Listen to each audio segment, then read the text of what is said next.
Hello students, हम तुरंत आपको इस वीडियो का इंट्रोडक्शन नहीं देने जा रहे हैं। तमाम वीडियो हमने इलेक्ट्रिसिटी पे जारी कर रखा है, उम्मीद है आपने देखा भी होगा। आपने जो अब तक पढ़ा उस पढ़ाई का जरा सा हम जिक्र करेंगे। आपने नाम सुना होगा चालक का और अचालक का। चालक को इंग्लिश में बोलते हैं कंडक्टर और चालक को इंग्लिश में बोलते हैं इंसुलेटर। अगर हम आपसे पूछें कि दोनों में से किसको आवेशित कर सकते हो, किसको नहीं आवेशित कर सकते हो, तो आपका जवाब होना चाहिए कि हम दोनों को आवेशित कर सकते हैं। चालक को भी आवेशित कर सकते हैं और अचालक को भी आवेशित कर सकते हैं। लेकिन दोनों के आवेशन में अंतर है। अंतर क्या है? अचालक को जो भी आवेश दिया जाएगा, दिया गया समस्त आवेश, ठीक है, उसके संपूर्ण आयतन में एक समान रूप से वितरित होगा, मतलब सतह पर भी होगा और भीतर भी होगा। और चालक को जो भी आवेश दिया जाएगा वो आवेश भीतर नहीं जाएगा, वो आवेश केवल उसकी सतह पर एक समान रूप से वितरित होगा। ठीक, अब हम आते हैं अपने टॉपिक पे। ये टॉपिक, इस टॉपिक में हम ले रहे हैं एक गोलीय कोश ले रहे हैं। आप पूछोगे कोश का मतलब क्या? बहुत पतली चादर का बना खोखला गोला। इतनी पतली चादर कि उसकी मोटाई एक प्रकार से क्या नेग्लिजिबल है। ठीक है, तो बहुत पतली चादर का बना खोखला गोला है। ठीक है, और जानते हो किसका? अचालक का है।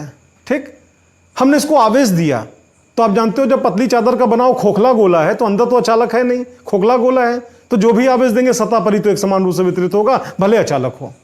ठीक, और आप जानते हो उसकी मोटाई क्या उपेक्षणीय है। आवेश की कै परत मानेंगे? एक ही परत तो मानेंगे। ठीक है, तो मान लो कोई बहुत पतली चादर का बना कोई अचालक खोखला गोला है। ठीक है, हमने उसको क्यों आवेश दिया है? निश्चित रूप से चारों तरफ वैद्युत क्षेत्र होगा, तो उस गोले के बाहर किसी बिंदु पर वैद्युत क्षेत्र की तीव्रता क्या होगी, उस गोले की सतह पर वैद्युत क्षेत्र की तीव्रता क्या होगी, ये तो बताएंगे इस वीडियो में। और उसका अगली वीडियो जो आपकी जारी होगी उसमें आपको बताएंगे कि उस आवेशित गोलीय कोश के भीतर किसी बिंदु पर वैद्युत क्षेत्र की तीव्रता क्या होगी। तो भीतर आप पढ़ोगे अगली वीडियो में, बाहर और सतह पर पढ़ोगे आप इस वीडियो में। ठीक, एक समान रूप से आवेशित गोलीय कोश के बाहर, ठीक है, एवं सतह पर, मतलब गोली कोश की सतह पर, ठीक, वैद्युत क्षेत्र की तीव्रता ये हमको निकालनी है। अब आप पहले डायग्राम पे आप देखो। आप यहां पे देख रहे हो रेड कलर से एक आपका गोला बना हुआ है। ठीक, खोखला गोला है क्योंकि ठोस या भर्तु होता तो हमने अंदर भी रंगा होता इसको।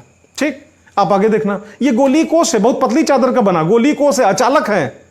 हमने इसको प्लस क्यू आवेश दिया, तो जब प्लस क्यू आवेश देंगे तो प्लस क्यू आवेश जानते हो एक समान रूप से क्या हो जाएगा? वितरित हो जाएगा। आप देखो ग्रीन कलर से हमने प्लस क्यू आवेश दिखाया और एक समान रूप से क्या वितरित हो गया। ठीक, अब हमको इसी गोले के बाहर यहां पे यहां पे यहां पे यहां पे कहीं भी, मतलब इस गोले के बाहर किसी बिंदु पर वैद्युत क्षेत्र की तीव्रता निकालनी है। और जब बाहर निकाल लेंगे तो फिर हम सतह पे निकालेंगे, यहां यहां यहां किसी बिंदु पर सतह पे निकालेंगे। ठीक, पहले हम बाहर चलते हैं। अब देखो दो केस यहां पे, बाहर और सतह पे निकालेंगे इस वीडियो में और भीतर निकालेंगे इसके बाद की वीडियो जो आपकी जारी होगी। ठीक है, तो फिलहाल हम बाहर चलते हैं। ठीक, तो आप जानते हो यहां पे आपने गोला देखा, गोला किस कलर का है? रेड कलर का। हमने इसको प्लस क्यू आवेश दिया। आपको फिर याद दिलाएं, ये गोलीय कोश है, अचालक पदार्थ का बना हुआ है। ठीक है, हमने प्लस क्यू आवेश दिया, एक समान रूप से क्या वितरित है। और इसके बाहर, तो मान लो बाहर, यहां ये भी बाहर है, ये भी बाहर है, सब बाहर है। तो मान लो यहां पे हमने लिया कोई बिंदु पी है। ध्यान देना, गोला तो यही खत्म हो गया ना, तो बिंदु पे यहां लेंगे तो क्या बाहरी तो कहा जाएगा। ठीक है, तो आप मान लो इस गोलीय कोश के बाहर, ठीक, और आप जानते हो कोश के केंद्र से स्मॉल आर दूरी पर कोई बिंदु पी है। अच्छा, आप बताओगे इस केस में स्मॉल आर बड़ा होगा, कैपिटल आर बड़ा होगा? ठीक, आप जानते हो स्मॉल आर आपके यहां पे क्या बड़ा होगा, कैपिटल आर क्या छोटा होगा? कैपिटल आर क्या गोलीय कोश की त्रिज्या है और बिंदु कहां पे लिया आपने? गोलीय कोश के बाहर लिया है, तो निश्चित रूप से स्मॉल आर का मान क्या होगा? कैपिटल आर के मान से अधिक होगा। ठीक, तो यहां पे हमने बिंदु पी लिया, इसी बिंदु पी पर हमको वैद्युत क्षेत्र की तीव्रता निकालनी है। और इसमें जो वैद्युत क्षेत्र की तीव्रता निकालेंगे जानते हो, हम उसको ई एक्सटर्नल से लिखेंगे। एक्सटर्नल मतलब क्या? वाह्य। ठीक, अब आप आगे चलो, तो बिंदु पी हमने लिया, यहां पे वैद्युत क्षेत्र की तीव्रता निकालनी है। इसके लिए हम क्या करेंगे? बिंदु पी से होकर गुजरते हुए किसी खोखले एवं चारों ओर से बंद संकेंद्रीय गोले की कल्पना करेंगे। संकेंद्रीय मतलब क्या? जिस गोले की हम कल्पना करें उसका सेंटर और गोलीय कोश का सेंटर, दोनों का सेंटर सेम हो। ठीक है, आप देख रहे हो यहां पे ब्लू कलर से हमने एक डॉटेड लाइन से गोला हमने दिखाया हुआ है। ये गोला कहां? बिंदु पी से गुजर रहा है, उस बिंदु से गुजर रहा है जहां पे हमको वैद्युत क्षेत्र की तीव्रता निकालनी है। और संकेंद्रीय गोला है, मतलब क्यों? इसका सेंटर क्या? सेम है। ठीक, तो ये जो हमने बड़ा सा गोला बाहर मान लिया, चारों ओर से बंद गोला मान लिया, एक बार आपको फिर याद दिलाएं, ये वृत्त नहीं है, गोला है। क्योंकि गॉसियन पृष्ठ के लिए हर ओर से, चारों तरफ से क्या बंद होना जरूरी है। आप आगे देखना, तो आप जानते हैं हमने गोले की कल्पना करी और इसी को हम क्या मानेंगे? गॉसियन पृष्ठ लिखा हुआ है। ठीक, अब हम आपसे पूछें, ये जो धनावेश है इसके कारण यहां पर वैद्युत क्षेत्र किधर होगा? तो आप अच्छी तरीके से जानते हो धनावेश से बल रेखाएं आवेश से निकल के अनंत की तरफ जाती हैं, तो यहां से बल रेखा ये जाएगी, ये जाएगी, ये जाएगी। उसी प्रकार यहां से बल रेखा जो P से गुजरेगी वो ये जाएगी, और जो बल रेखा की दिशा वही वैद्युत क्षेत्र की दिशा। ठीक, और इसीलिए आपका यहां पे देखो E और नीचे सफिक्स में एक्सटर्नल EXT लिख के डॉट लिखा हुआ है। ठीक है, उसकी दिशा किधर दिखाई गई? ग्रीन कलर से दिखाई गई, बाहर की ओर दिखाई गई। फिर हम आपसे बात करें इसी गॉसियन पृष्ठ पर हम यहां पे कोई लघु क्षेत्रफल अवयव लेंगे। लघु मतलब छोटा, क्षेत्रफल एरिया, अवयव मींस के एलिमेंट। भाई आप जानते हो ये गोला तो बहुत बड़ा है ब्लू कलर का, ठीक है, इसका क्षेत्रफल तो बहुत ज्यादा होगा। तो हम यहां पे पूरे को नहीं, बिंदु P जहां पे है, बिंदु P के चारों ओर टेढ़ा मेढ़ा कैसा भी कोई छोटा सा हमने कोई क्षेत्रफल ले लिया, उसी को हम बोलते हैं लघु क्षेत्रफल अवयव। ठीक, और आप जानते हो एक वीडियो हमने खाली क्षेत्रफल वेक्टर के नाम पे जारी कर रखा है। आप जानते हो क्षेत्रफल क्या सदिश राशि है? लघु क्षेत्रफल अवयव। इसके क्षेत्रफल को वेक्टर DA से लिखेंगे। आप पूछोगे D क्यों लगा रहे हैं? बहुत छोटा, इसकी औकात जताने के लिए लगा रहे हैं। पूरे गोले का क्षेत्रफल होता तो कैपिटल A लिखते, एक छोटा सा हिस्सा है। ठीक, तो चाहे डेल्टा A लिखो चाहे DA लिखो, D सिर्फ इसलिए लगा हुआ है कि बहुत छोटा एरिया है। ठीक है, तो आप जानते हो, और इसकी दिशा किधर होगी? पृष्ठ के अवलंबो तो बाहर की ओर, तो DA भी किधर हो गया? बाहर की ओर। ध्यान देना, लघु क्षेत्रफल अवयव आपके सामने, इसका क्षेत्रफल वेक्टर DA किधर है? पृष्ठ के अवलंबोत बाहर की ओर। और यहीं पे वैद्युत क्षेत्र की तीव्रता जिसको आप E एक्सटर्नल से लिख रहे हो वो भी किधर है? बाहर की ओर। डायग्राम को ध्यान से देखना, E एक्सटर्नल और DA के बीच का एंगल कितना है? 0। ठीक, अब अगर हम आपसे कहें कि बताओ इस लघु क्षेत्रफल अवयव में से कितना वैद्युत फ्लक्स गुजर रहा है, तो आप जानते हो जब ये क्षेत्रफल अवयव लघु है तो गुजरने वाला वैद्युत फ्लक्स भी आपका काफी लघु होगा। ठीक, जब क्षेत्रफल अवयव को D और D लगा के हम लिख रहे हैं, DA लिख रहे हैं, वेक्टर DA, तो फ्लक्स को भी D फाई लगा के लिखेंगे। अब आप आगे देख रहे हैं यहां पे, तो आप देखो क्षेत्रफल अवयव में से होकर गुजरने वाला वैद्युत फ्लक्स, ठीक, D फाई E। D क्यों लगा समझ गए ना? क्षेत्रफल अवयव बहुत छोटा है तो उसकी औकात जताने के लिए स्मॉल d का प्रयोग किया जा रहा है। ठीक है, तो आप जानते हो D phi E that is equal to, तो आप जानते हो अच्छी तरीके से वैद्युत फ्लक्स के नाम पर भी हमने वीडियो जारी कर रखा है, आपने पढ़ा होगा। आप जानते हो वैद्युत फ्लक्स को फाई E से लिखते हैं, that is equal to vector E dot vector A, that is equal to EA cos theta, where theta is the angle between vector E and vector A। उसी पैटर्न पे हम यहां पे आएंगे, तो D phi E that is equal to E external, वैद्युत क्षेत्र की तीव्रता E एक्सटर्नल है ना, और डॉट वेक्टर DA, यहां पे डॉट होगा और यहां पे ये वेक्टर का सिंबल ये। ठीक, बढ़े, फिर आप जानते हो vector A dot vector B that is equal to AB cos theta, तो उसी पैटर्न पे आप यहां पे आ जाओ, E external into DA into cos theta. अभी डायग्राम में आपने विधिवत समझा, बीच का कोण कितना 0 डिग्री है, तो यहां पे कितना 0 डिग्री हो गया, cos 0 का मान कितना 1 होता है, तो आप देखो D phi that is equal to E external into DA into 1 से मल्टीप्लाई करोगे कोई फर्क नहीं पड़ेगा, कितना है E एक्सटर्नल इंटू DA। ये किसका मान है? D phi E। आवश्यकता पड़ेगी, ध्यान रखना इस लाइन को। अब जानते हो हम इसी की सहायता से, ये क्या है? गॉसियन पृष्ठ पर कोई क्षेत्रफल अवयव था, उसमें से होकर गुजरने वाला वैद्युत फ्लक्स।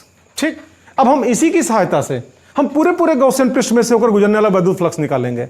हिंदी में एक मुहावरा आपने शायद नाम सुना होगा, उंगली पकड़ के पहुंचा पकड़ना।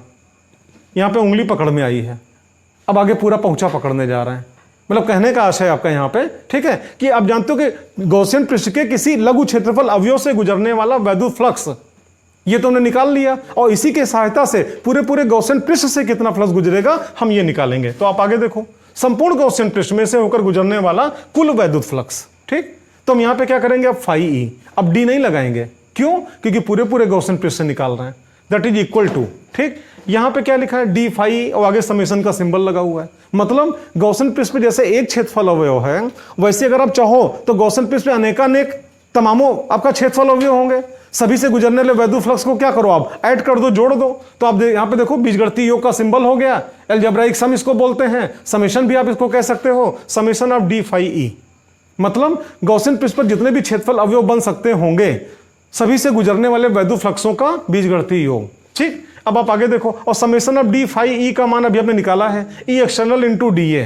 ठीक, ये समेशन के सिंबल के साथ हो गया। अब आती बात E एक्सटर्नल। आप जानते हो गॉसियन पृष्ठ पर जितने भी पॉइंट होंगे, हर पॉइंट पर वैद्युत क्षेत्र की तीव्रता एक समान होगी, तो E एक्सटर्नल बाहर निकल गया, तो यहाँ पे समेशन ऑफ DA हो गया। मतलब गॉसियन पृष्ठ पर जितने भी क्षेत्रफल अवयव बन सकते होंगे, सभी क्षेत्रफलों का योगफल, तो सभी क्षेत्रफलों का योगफल बराबर क्या? आप जानते हो गॉसियन पृष्ठ का पूरा क्षेत्रफल, गॉसियन पृष्ठ क्या गोलाकार है, उसकी त्रिज्या स्मॉल r है, और गोले का क्षेत्रफल का फार्मूला क्या होता है? 4 पाई r स्क्वायर। तो इस प्रकार से आप देख रहे हो phi E that is equal to 4 pi r square into E external, that is your equation number first. अब हम आगे चलें, गॉस का थ्योरम, गॉस के प्रमेय की सहायता से हमको बताना है ना। तो गॉस का थ्योरम क्या है, गॉस का प्रमेय क्या है, एक लाइन में देखो लिखा हुआ है, गॉसियन पृष्ठ में से होकर गुजरने वाला कुल वैद्युत फ्लक्स सदैव उस पृष्ठ से परिबद्ध कुल आवेश का 1/ε0 गुना होता है। इस लाइन को ढंग से आप पढ़ दो, गॉस का प्रमेय लिखा हुआ है। ठीक, गॉस का प्रमेय कोई आपसे पूछे, बस ऐसे जितना लिखा हुआ है ऐसे पूरा पढ़ दो, गॉस का प्रमेय हो गया। ठीक, इक्वल के नीचे इक्वल, यहां पे क्या फाई ई कुल वैद्युत फ्लक्स है ना। ठीक, अब डी नहीं लगेगा। ठीक, अच्छा यहां पे परिबद्ध कुल आवेश, तो अभी आपने डायग्राम में देखा था गॉसियन पृष्ठ से परिबद्ध कुल आवेश, तो पूरा पूरा गोली कोष उससे परिबद्ध है, तो उसका आवेश कितना प्लस क्यू आवेश दिया था जो वितरित था, तो पूरा का पूरा प्लस क्यू चार्ज आपका उस गॉसियन पृष्ठ से क्या परिबद्ध हो गया। तो ऐसी कंडीशन में आप देख रहे हो परिबद्ध आवेश कितना क्यू का की जगह पे क्या गुणे 1/ε0, और जब इकट्ठा किया गया तो phi E that is equal to Q/ε0, that is your equation number second. ठीक, अब हम क्या करें, इक्वेशन फर्स्ट और इक्वेशन सेकंड आप दोनों को कंपेयर कर दो। तो जब दोनों को कंपेयर करोगे आप यहां पे, आप देखो समीकरण 1 और समीकरण 2 की तुलना करने पर। ठीक, तो आप देख रहे हो 4πr² into E external that is equal to Q/ε0। ठीक, तो ई एक्सटर्नल को यहीं पे रोक लो, 4πr² को ट्रांसफर कर दो, तो आप यहां पे देखोगे E external that is equal to 1/4πε0 into Q/r²। एक जानकारी तो ये मिली, और यहीं पे आप देखना यहां पे r², यहां पे ना r²। ठीक, अगर आपसे पूछा जाए कि अगर बताओ दूरी बढ़ेगी तो वैद्युत क्षेत्र की तीव्रता क्या होगी, तो आप जानते हो r² के आपका यहां पे क्या है, व्युत्क्रमानुपाती है। मतलब अगर दूरी बढ़ेगी तो वैद्युत क्षेत्र की तीव्रता घटेगी, और घटेगी नहीं बल्कि तेजी से घटेगी। क्यों, क्योंकि यहां पे स्क्वायर लगा हुआ है। मतलब अगर दूरी दुगनी कर दी जाए तो वैद्युत क्षेत्र की तीव्रता क्या हो जाएगी, 1/4। दूरी अगर 3 गुनी कर दें तो वैद्युत क्षेत्र की तीव्रता जितनी भी होगी उसका 1/9 हो जाएगी, स्क्वायर टर्म में घटेगी। ये आपने देखा आवेशित गोली कोष के बाहर किसी बिंदु पर वैद्युत क्षेत्र की तीव्रता। एक बार जरा डायग्राम फिर आप यहां पे देखना, ये आपका रेड कलर से जो आप देख रहे हो ये। ठीक, आवेशित गोली कोष हो गया, अचालक आप जानते हो गोली कोष आपका हो गया। ठीक है, और फिर आप आगे देखना इसमें, और हमने क्या किया, इसको आवेश दिया। अगर आवेश दिया सतह पे आप जानते हो एक समान रूप से क्या वितरित हो गया, इसकी त्रिज्या कितनी कैपिटल आर है, इसने चारों तरफ बड़ा सा क्या वैद्युत क्षेत्र बनाया, और आप जानते हो इसके द्वारा बनाए गए वैद्युत क्षेत्र में और गोली कोष से बाहर स्मॉल आर दूरी पर किसी बिंदु P पर आपने वैद्युत क्षेत्र की तीव्रता निकाल ली। ठीक, वो बिंदु P कहीं भी हो सकता है, जहां कहीं होगा वहां से यहां तक की दूरी नोट कर, यहां पे लिख लेना, नोट कर लेना, वही आपका आर का मान हो जाएगा। ठीक, अब हम चलते हैं सतह पे, कौन सा, यहां नहीं, ध्यान रखना गोली कोष ये नहीं है, गोली कोष ये है रेड वाला। ठीक, अब हम चलते हैं सतह पे, तो सतह पे कहां, यहां पे या यहां पे, कहीं भी किसी जगह पे अब हम सतह पे निकालेंगे। तो एक बात आप बताओ, जब सतह पे निकालेंगे तो यही बिंदु P खिसक के कहां पे आ जाएगा, सतह पे, और जब बिंदु P सतह पे आ जाएगा, अब आप बताओ तो स्मॉल आर बड़ा होगा या कैपिटल आर, बेशक आप कहोगे कि दोनों बराबर होंगे। ठीक, अब हम चलते, तो आप जानते हो अभी तक जो पढ़ रहे थे केस फर्स्ट था। केस फर्स्ट क्यों था, क्योंकि अब बाहर निकाल रहे थे। अब हम चल रहे हैं केस सेकंड पे, तो केस सेकंड में आप देख रहे हो यहां पे ये ऑन सरफेस मतलब सतह पे। ठीक, तो जब सतह पे निकालना होगा तो आप जानते हो ऐसी दशा में बिंदु P कहां पे, सतह पे होगा, और जब सतह पे होगा तो स्मॉल आर बराबर क्या होगा, कैपिटल आर होगा। और ऐसी कंडीशन में जो फार्मूला भी निकल के आया उसी में हम स्मॉल आर की जगह पे कैपिटल आर लिख देंगे। तो आप देखो ई सरफेस, क्योंकि सरफेस पे निकाल रहे हैं ना, that is equal to 1/4πε0 Q/r², यही तो आया था। लेकिन जब सतह पे हम निकालेंगे तो बिंदु P सतह पे आ जाएगा, तो स्मॉल आर की जगह पे कैपिटल आर हो गया। तो ऐसी कंडीशन में आप देखो E surface that is equal to 1/4πε0 Q/r²। ये वैद्युत क्षेत्र की तीव्रता निकली आवेशित गोली कोष के कहां पे, सतह पे निकली। अच्छा, फिर आप आगे चलो, इसके बाद आप देखना इसी को अगर हम चाहें तो हम इस रूप में भी लिख सकते हैं, मतलब 4πr² को इकट्ठा करके Q के साथ लगा दिया। आप देखो ये E surface that is equal to Q/4πr²/ε0। ठीक, और Q आप जानते हो 4πr², ये क्या होता है। ठीक, तो आप जानते हो यहाँ पे Q/A यहाँ पे, और यहाँ पे अपान का ε0 ही है, और Q/A को अगर आप चाहो तो सिग्मा भी कह सकते हो। तो इस प्रकार से आपने देखा E surface that is equal to σ/ε0।